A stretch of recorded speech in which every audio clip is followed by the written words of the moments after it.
Bima menarik napas panjang. Bau debu gurun yang bercampur asap knalpot tebal terasa menyesakkan dada.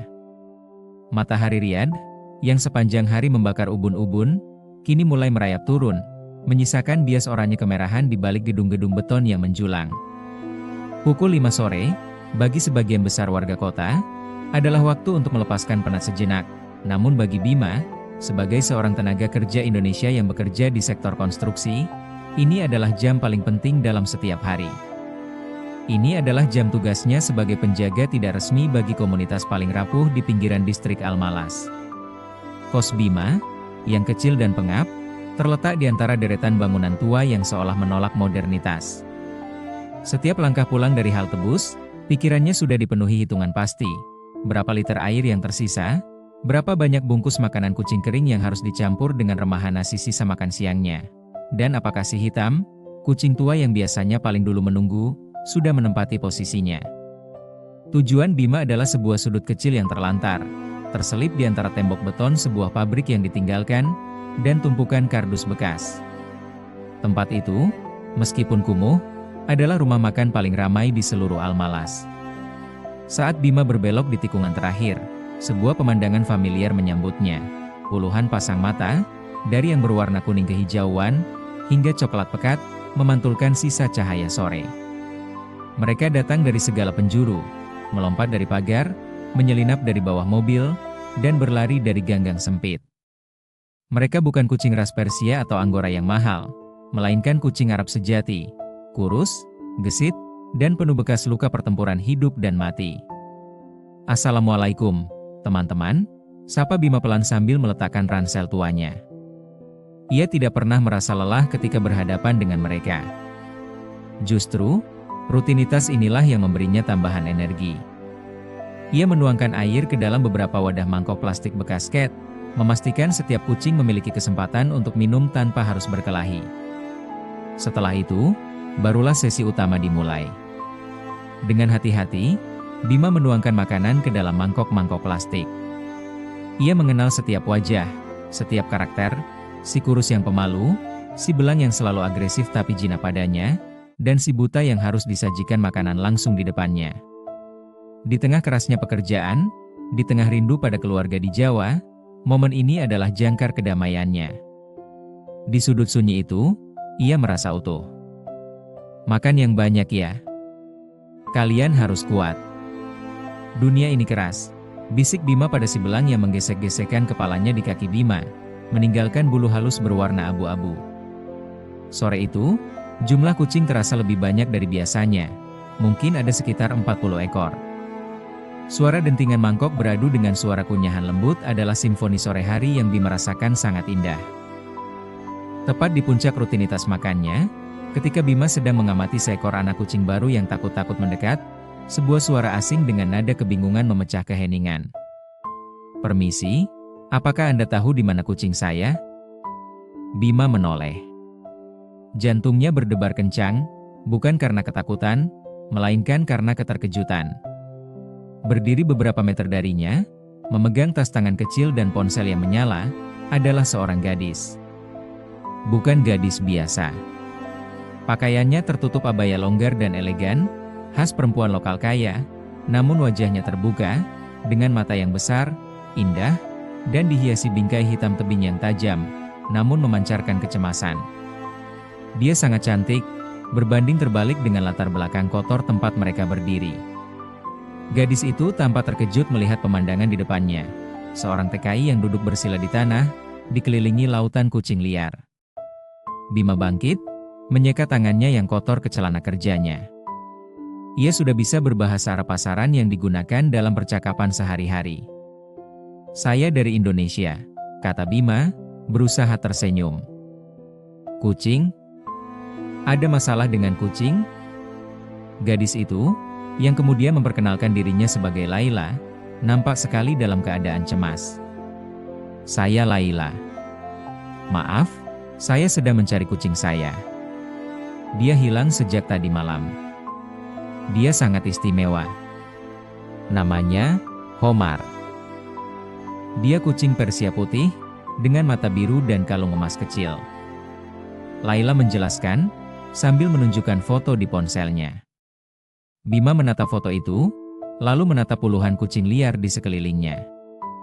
Kontrasnya tajam. Homar, kucing Laila, adalah sebuah karya seni bulu halus yang terawat, hidup di AC dan permadani lembut. Kucing-kucing Bima adalah pejuang jalanan yang berselimut debu. Kucing Anda cantik sekali. Tapi di sini, semua kucing seperti ini, kata Bima, melambaikan tangan ke arah kawanan kucing. Mereka semua adalah kucing jalanan. Tidak ada yang punya kalung emas. Laila mendekat perlahan, melangkah hati-hati menghindari tumpahan makanan dan air. Dia tidak jijik, namun malah takjub. Dia melihat bagaimana Bima dengan penuh kesabaran memisahkan makanan untuk si buta, dan mengusir lalat dengan sapu lidi. Saya tahu. Tapi saya harus mencoba mencari Homar di mana saja. Saya dengar di sudut ini sering ada banyak kucing. Saya tidak menyangka sebanyak ini. Laila berbisik, membiarkan matanya mengamati kawanan kucing tersebut. Ini apa yang Anda lakukan? Saya memberi mereka makan. Setiap sore, setelah kerja, jawab Bima sederhana. Mereka lapar. Laila terdiam, ponselnya yang tadi menyala kini perlahan diturunkan. Perhatiannya dari pencarian putus asa, kini beralih ke rutinitas luar biasa Bima. Dia melihat ketulusan dalam tatapan TKI itu, sebuah kebaikan hati yang begitu tulus, yang jarang ia lihat di tengah kehidupan kota yang serba materialistis ini. Anda memberi makan semua ini sendirian? Iya, saya tidak bisa tidak melakukannya. Mereka tidak memilih hidup seperti ini. Bima mengangkat bahu. Setidaknya, mereka tahu setiap hari, setiap jam 5 sore, akan ada makanan. Tiba-tiba, Laila merasa malu dengan kecemasannya yang fokus hanya pada satu kucing kesayangannya. Sementara di depannya, ada seorang pria asing yang memikul tanggung jawab besar atas puluhan nyawa tanpa pamrih. Laila menghabiskan beberapa menit lagi. Matanya mengawasi setiap kucing liar yang makan. Dia yakin Homar tidak ada di sana. Homar terlalu manja untuk bertahan sehari pun di jalanan. Namun, dia tidak bisa pergi begitu saja. Terima kasih Bima. Untuk kejujuran Anda. Dan untuk ini semua, katanya, sambil matanya terus mengamati pemandangan di sekitar mereka. Anda pria yang baik. Jarang ada orang yang peduli pada kucing Arab seperti ini. Saya hanya melakukan apa yang hati saya suruh, Laila. Bima tersenyum tulus. Kucing Anda mungkin tidak jauh dari sini. Kucing Persia tahu bagaimana mencari rumah terbaik. Saya harap begitu. Laila menghela napas. Dia mengambil keputusan mendadak. Bisakah Anda membantu saya mencarinya di sekitar sini? Saya tahu Anda lelah, tapi saya sendirian dan saya takut tersesat di ganggang ini. Permintaan itu sungguh tidak terduga. Laila, dari keluarga kaya, meminta bantuan seorang TKI yang baru pulang kerja, di lingkungan yang asing baginya. Tentu saja. Saya sudah kenal semua gang di sini. Saya akan membantu. Saya akan mencari Homar Anda, jawab Bima tanpa ragu. Bima segera membereskan sisa-sisa makanan dan wadah air, lalu mengambil ranselnya.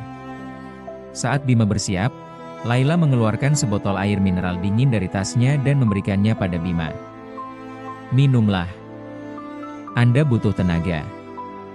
Mari kita bagi area. Saya akan menyusuri jalan utama, Anda lihat di balik toko-toko ini. Saya akan berteriak jika menemukannya. Bima menerima botol air itu. Dinginnya air mineral terasa menyegarkan. Saat ia meminumnya, matanya bertemu dengan mata Laila. Di antara mereka, ada perbedaan budaya, latar belakang ekonomi, dan bahasa. Namun, untuk sesaat, mereka dipersatukan oleh satu hal, kepedulian yang sama terhadap makhluk kecil yang membutuhkan kasih sayang. Saat senja mulai tenggelam di Riyadh, seorang TKI yang baru pulang kerja dan seorang gadis Arab yang anggun berjalan berdampingan, menyusuri lorong-lorong pinggiran kota yang berdebu. Mereka tidak hanya mencari Homar yang hilang, tetapi juga memulai sebuah kisah tentang kebersamaan tak terduga yang bersemi dari kebaikan hati di bawah langit gurun yang luas. Mereka berdua bertekad, Homar harus ditemukan. Homar, panggil Laila pelan, suaranya sedikit bergetar. Insya Allah kita temukan dia. Laila, jawab Bima, menatap ke arah bayangan yang semakin memanjang, sebagai pertanda pencarian Homar harus segera dilakukan. Bima dan Laila berjalan menyusuri lorong-lorong belakang gedung yang gelap. Disinilah Bima benar-benar menjadi pemandu, menunjuk ke arah tumpukan puing, sisa-sisa restoran, dan cerok-cerok di balik pendingin udara raksasa, semua tempat persembunyian favorit para kucing liar. Laila berusaha keras menjaga keanggunannya saat ia harus melompat menghindari genangan air kotor dan menyingkirkan jaring laba-laba. Homar tidak akan lari jauh dari area yang bersih, ujar Laila, memegang erat tas tangannya. Ponselnya terus menyala, bukan hanya sebagai senter tetapi juga sebagai jaminan koneksi ke dunia normalnya yang mewah. Kucing, kalau ketakutan, dia lari ke tempat paling aman, tidak peduli bersih atau kotor, balas Bima. Mungkin dia masuk ke dalam sini. Bima menunjuk ke sebuah lubang kecil di pagar seng tua yang menutupi lokasi konstruksi yang terbengkalai. Tidak mungkin. Laila ragu. Terlalu kotor. Bulunya akan rusak. Bima menatapnya sejenak. Laila, Homar bukan lagi kucing di rumahmu. Dia sudah sehari semalam di jalanan. Di sini, dia hanya seekor kucing yang takut. Coba panggil lagi dengan suara yang lembut Laila. Laila menarik napas. Dia berjongkok perlahan, gaun panjangnya menyentuh debu. Wajahnya yang cantik dan cemas kini terlihat lebih rapuh di bawah cahaya rembulan yang mulai naik. Homar sayangku, kemarilah, panggilnya dalam bahasa Arab yang halus, dipenuhi nada kerinduan. Tiba-tiba, Bima menangkap gerakan di belakang tumpukan bata merah. Sebuah mata biru terang bersinar memantulkan cahaya seperti layar ponsel. Laila, pelan-pelan. Di sana, bisik Bima, menahan Laila. Seekor kucing putih seputih salju, tampak kelelahan dan sedikit berantakan, menyelinap keluar. Di lehernya, sebuah kalung kecil berwarna emas memantulkan cahaya redup. Itu Homar. Laila menjerit pelan, campur rasa lega dan panik. Dia langsung mendekat, tetapi Homar yang sudah terlalu lama hidup di alam liar itu justru panik dan berlari. Bukan ke arah Laila, melainkan masuk ke bawah sebuah mobil tua yang terparkir. Homar! Jangan! Laila hampir menangis. Wajah cemasnya kini berubah menjadi putus asa. Dia takut padaku. Dia tidak kenal aku lagi. Bima berlutut, menjulurkan tangan di bawah mobil dengan hati-hati. Ia tidak memaksa. Ia hanya menggumamkan bahasa Indonesia yang menenangkan, kata-kata yang biasa ia gunakan pada si hitam dan si belang. Jangan takut. Kamu aman. Di sini, tidak ada yang jahat. Kita pulang ya. Ajaibnya, Homar berhenti merangkak. Setelah beberapa saat, ia perlahan berbalik. Kucing Persia yang mahal itu, di tengah malam yang dingin di Riyadh, memilih untuk mendekat pada kehangatan dan ketenangan suara asing dari Indonesia, bukan pada pemiliknya yang berpenampilan mewah. Dengan gerakan cepat namun lembut, Bima berhasil menangkap Homar. Ia mengangkat kucing itu tinggi-tinggi, menyerahkannya kepada Laila. Laila memeluk Homar erat-erat, air mata membasahi pipinya. Ya Allah, terima kasih. Terima kasih Bima. Rasa lega yang Laila rasakan begitu besar hingga ia tampak limbung. Ia memeluk Homar, mengecupi bulunya yang kini terasa kotor.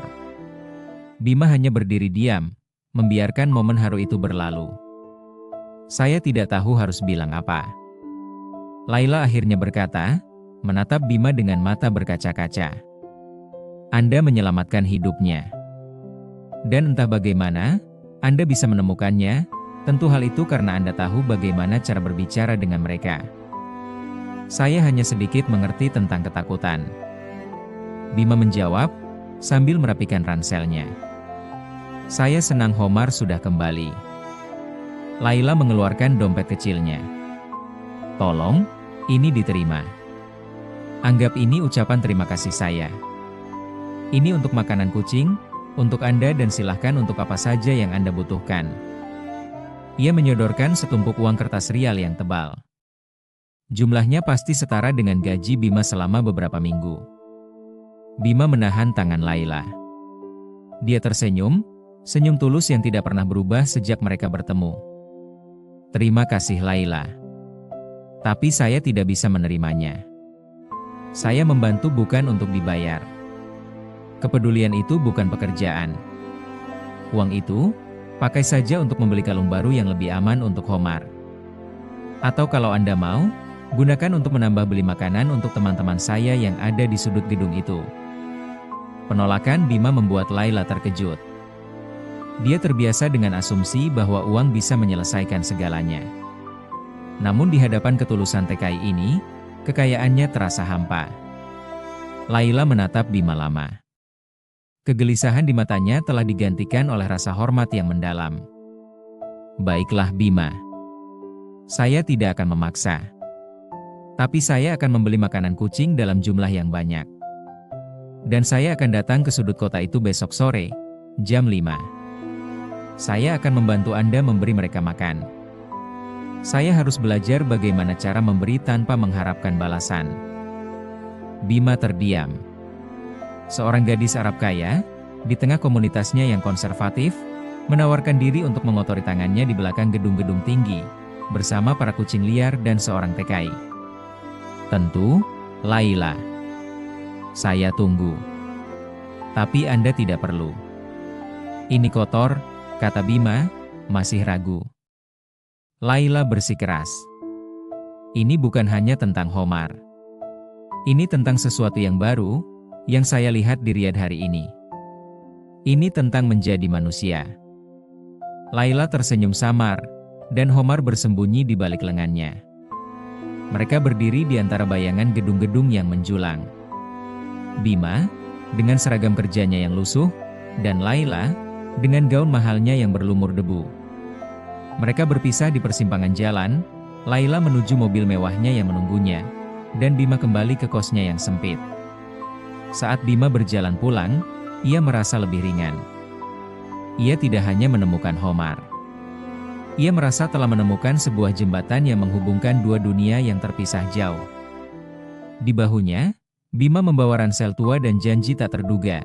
Janji sebuah pertemuan baru di bawah langit Riyadh yang akan datang, bersama Laila dan puluhan kucing Arab yang lapar. Pukul 4 sore keesokan harinya, Laila sudah gelisah. Ia telah membeli makanan kucing premium dalam jumlah besar, menumpuknya di bagasi Range Rover hitamnya. Namun, keraguan menghantuinya. Laila, kamu mau kemana? Tanya ibunya yang melihat Laila mengenakan abaya polosnya, memilih yang paling sederhana. Aku hanya ada janji Umi. Mau mengurus sesuatu di luar. Ibunya mengerutkan dahi. Apa itu yang kamu urus di lingkungan pekerja asing? Lingkungan itu kotor Laila. Kamu akan merusak reputasimu. Laila tahu betul risiko sosial yang ia ambil. Di Riyadh, garis batas antara kelas dan status sosial sangat tebal. Bergaul dengan TKI, apalagi di tempat kotor, adalah hal yang tidak pantas bagi seorang putri dari keluarga terpandang. Namun, janji kepada Bima terasa lebih berat, karena sama saja dengan janji pada dirinya sendiri untuk tidak menjadi hampa. Saat pukul 16.45, Laila memutuskan. Ia mengirim pesan kepada sopir pribadinya, antar saya ke distrik Al-Malas, di belakang bangunan tua itu. Tunggu saya di jalan utama. Di sisi lain kota, Bima juga merasakan kegugupan yang aneh. Ia pulang lebih cepat, mandi 2 kali, dan bahkan menyetrika seragam kerjanya. Kenapa kau rapi sekali Bim? Tanya Jono, rekan sekamarnya. Ada urusan penting John. Menemui teman baru, jawab Bima, sambil memastikan ia membawa semua wadah plastik bersih yang ia miliki. Pukul 5:05, Bima sampai di sudut pabrik. Kucing-kucing sudah menunggu. Dan di luar dugaannya, Laila juga sudah tiba. Ia berdiri sendirian di dekat tumpukan kardus, ponselnya terdiam. Di sampingnya, Tumpukan karung makanan kucing baru menjulang tinggi. Laila tidak mengenakan tas tangan kecilnya hari ini, dan ia menggulung lengan abayanya sedikit di pergelangan tangan. "Assalamualaikum, Bima," sapanya dengan senyum yang lebih rileks dari kemarin. "Waalaikumsalam, Laila. Saya tidak menyangka Anda benar-benar datang." Bima mengakui keterkejutannya. Janji adalah janji. "Apalagi janji untuk mereka," kata Laila, sambil menunjuk karung-karung makanan itu. "Saya membeli yang terbaik. Bukan sisa nasi." Rutinitas sore itu dimulai, tetapi kali ini berbeda. Bima dan Laila bekerja berdampingan. Bima mengajari Laila cara yang benar untuk menuang air agar wadah tidak terbalik. Laila, dengan kuku yang kini tergores debu, belajar cara memisahkan porsi untuk setiap kucing. Laila terkejut dengan kecepatan dan efisiensi Bima dalam menyajikan makan kucing-kucing itu. Ia mengamati bagaimana Bima memanggil si buta, dan dengan lembut memastikan si hitam yang tua mendapat tempat yang jauh dari kerumunan. "Anda seperti memiliki bahasa rahasia dengan mereka," bisik Laila, sambil tersenyum melihat seekor anak kucing yang menjilati jari kakinya. "Mereka hanya tahu siapa yang tulus, Laila," kata Bima. "Di mata mereka, kita sama-sama orang asing, sama-sama mencari tempat yang aman." Mereka berbicara banyak, bukan tentang status atau uang, melainkan tentang kehidupan. Laila bercerita tentang betapa pengapnya hidup dalam bayang-bayang ekspektasi keluarga kaya, dan bagaimana ia merindukan kebebasan. Bima bercerita tentang ladang kecil di desanya, tentang kehidupan keluarganya di Jawa, dan mengapa ia datang ke Riyadh untuk mempersiapkan masa depan yang lebih baik. Selama beberapa hari, minggu, dan bulan berikutnya, pertemuan pukul 5 sore di sudut Al-Malas menjadi rahasia yang paling berharga bagi keduanya. Laila akan datang dengan tas belanjaan makanan dan air, terkadang membawa wadah bersih baru. Bima akan datang dengan semangat yang diperbarui setelah kerja keras. Kucing-kucing pun menjadi saksi bisu ikatan mereka itu. Mereka tidak lagi takut pada Laila. Laila bahkan mendapat nama panggilan untuk kucing baru, si coklat yang pemberani. Namun, setiap cerita memiliki takdirnya. Suatu sore di akhir bulan, Bima datang dengan wajah yang cerah namun matanya memancarkan kesedihan. "Laila, hari ini mungkin pertemuan terakhir kita," kata Bima, sambil menuang makanan ke mangkok. Laila menghentikan kegiatannya. "Apa yang terjadi? Anda pindah kerja? Kontrak saya selesai. Tuan besar saya ingin saya kembali. Saya akan pulang ke Indonesia minggu depan." Bima menjelaskan. Laila terdiam. Mangkok plastik yang ia pegang terasa berat. Selama beberapa bulan, ia merasa menemukan kedamaian dan tujuan dalam rutinitas ini. Dan kini, jangkar kedamaian itu akan kembali ke benua lain. Saya mengerti, Bima." Laila berbisik, berusaha keras menahan air mata yang kini menggenang. "Ini tentu berita yang bagus untuk keluarga Anda, Bima." "Iya, sangat bagus, Laila." Bima mengangguk. "Tapi, siapa yang akan menjaga teman-teman kita ini?" Bima melambaikan tangannya ke arah puluhan kucing yang kini mengelilingi kaki Laila. Laila menatap kawanan kucing itu, kemudian menatap Bima. Ia melihat kelelahan, debu, dan ketulusan Bima. Ia tidak lagi melihat seorang TKI, ia melihat seorang teman, sahabat, atau entah apapun, dia sendiri juga bingung. "Saya akan mengurus mereka, Bima," janji Laila. "Saya akan terus datang setiap sore, jam 5. Saya akan menggantikan Anda. Ini adalah janji." "Tapi ini sulit, Laila. Ini kotor. Anda harus meluangkan waktu." Bima mengingatkan. "Anda mengajari saya bahwa kepedulian itu bukan pekerjaan. Ini adalah tanggung jawab, dan saya bahagia melakukannya." Laila tersenyum, senyum tulus yang kini menyaingi senyum Bima. "Anggap saja ini hadiah perpisahan saya untuk Anda. Saya akan menjaga mereka sampai Anda kembali." Bima menatap gadis itu. Gadis yang awalnya cemas karena kehilangan kucing Persia mahal, kini berdiri di sampingnya, berjanji untuk menjaga puluhan kucing liar di sudut kota Riyadh. Sebuah perubahan yang luar biasa. Terima kasih, Laila. Anda wanita yang luar biasa. Fi amaanillah, semoga senantiasa dalam perlindungan Allah, kata Bima, menundukkan kepala. Anda juga Bima. Semoga selamat sampai di rumah. Jangan lupakan kami. Jangan lupakan kucing Arab Anda, jawab Laila, membiarkan satu air mata hangat menetes. 1 tahun berlalu. Di sebuah desa kecil di Jawa, saat Bima sedang berada di sawah, dan di antara waktu istirahatnya membantu orang tuanya menanam padi. Dalam suasana hidupnya yang sederhana, tetapi penuh kehangatan. Ia membuka ponselnya, melihat sebuah foto yang sering ia kirimkan ke Laila. Foto si hitam, si belang, dan si buta yang semuanya terlihat jauh lebih gemuk dan terawat. Laila telah mengganti mangkok plastik bekas dengan mangkok keramik kecil yang seragam. Pukul 5 sore di Riyadh. Laila kini tidak lagi datang dengan Range Rover, melainkan dengan mobil kecilnya sendiri. Di sampingnya, Homar kucing Persia putihnya, selalu duduk tenang di kursi penumpang. Laila membuka bagasi, mengeluarkan karung makanan. Ia tidak lagi merasa cemas atau takut kotor. Ia dengan cekatan menyebar makanan, berbicara dengan lembut kepada kawanan kucing Arab yang kini berjumlah lebih banyak.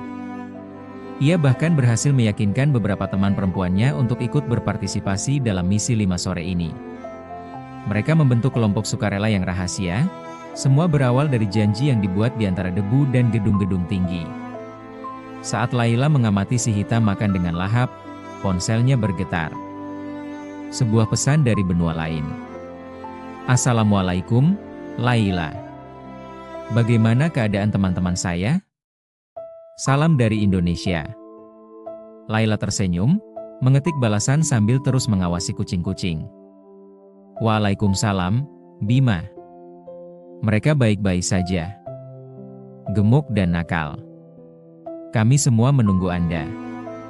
Riyadh punya banyak cerita baru, dan panti asuhan kucing ini butuh manajer yang tahu cara berbicara bahasa mereka. Jangan terlalu lama di Indonesia. Kami rindu. Laila menatap matahari terbenam yang indah di balik gedung pencakar langit Riyadh. Di antara debu dan kemewahan, ia telah menemukan sesuatu yang lebih berharga daripada kalung emas. Ia menemukan tujuan yang diukir oleh ketulusan hati seorang tenaga kerja Indonesia. Kisah mereka diakhiri bukan dengan perpisahan, melainkan dengan janji abadi yang terikat oleh kasih sayang yang tulus.